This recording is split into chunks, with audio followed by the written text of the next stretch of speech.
I went to the Getty Center in Los Angeles. I haven't been in a long time, and it got me thinking about the role the Getty Museums have played in my life. The first time I visited them was in middle school. I'm from the San Francisco area, and I would come down the summers. It's the first art museum I remember going to. I don't think it was my first ever, but it was the first one to make a memorable impact, and the only one that I have revisited. What inspired my trip today was actually a negative article I read about the gardens last year. It critiqued how colorful it was. I've been meaning to go ever since. After all, how often do I see an offensively colorful garden? And for all the hours I've spent here, I've never set foot in the gardens before. I'm not sure I even knew that there were any, honestly. The first thing I noticed when I stepped off the tram that takes you up the hill was the pollen. The smell of the plants and flowers practically slapped me in the face. I don't know how I never noticed it before, but now that I was looking for it, it seems so obvious. And the second thing I noticed was how freaking cold it was. I had a jacket in my car, but when I looked at my car's temperature reading, it said it was 80 degrees. And that's how I ended up with a jacket from the gift shop. At least it's soft. Out of the two Getty museums, I prefer the Getty Villa in Malibu. As of right now, it's closed to the public after the fires earlier this year, but it's a gorgeous building right off Pacific Coast Highway. Not the most visible entrance because I've missed the turn every single time. What I love about it is that it's built to look like a Roman villa, so it feels like you're viewing the art and artifacts in their original context, even though you're viewing it from thousands of miles away from where they came from. And it's a perfect size. I love museums, but sometimes they can feel too large. I want to see and learn about everything.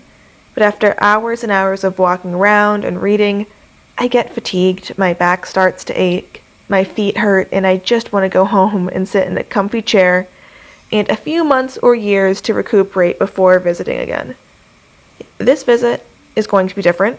I went in aiming to leave wanting more.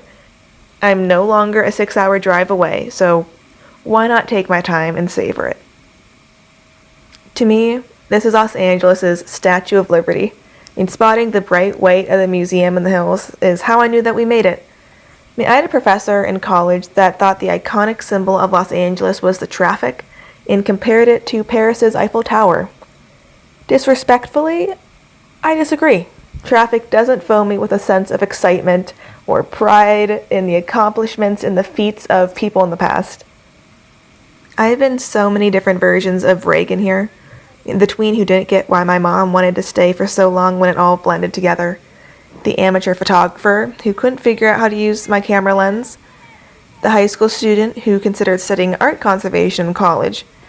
That is, until I learned chemistry was involved. I have unresolved beef with chemistry class. The college student who challenged myself to go on adventures on my own. And now the 23-year-old. I don't know yet what I will consider the stage of my life, just yet. And don't worry, my memories of the Gettys aren't just of myself. I remember how I was just as amazed at the details on the paintings and sculptures as I was at an international choir that surprised everyone by singing in the entrance hall. It's easy in today's age to quickly scroll past the hours of work and detail, but going to a place like this reminds me to slow down and just observe. Partially because there isn't another choice. The self-service seriously sucks. I'm happy to report that I succeeded in leaving wanting more. Maybe that's why I'll be in this phase. The museum girl. I rate the garden 3 out of 5 stars. It's pretty, but not blindingly colorful like I was hoping. If you like this video, maybe consider sticking around.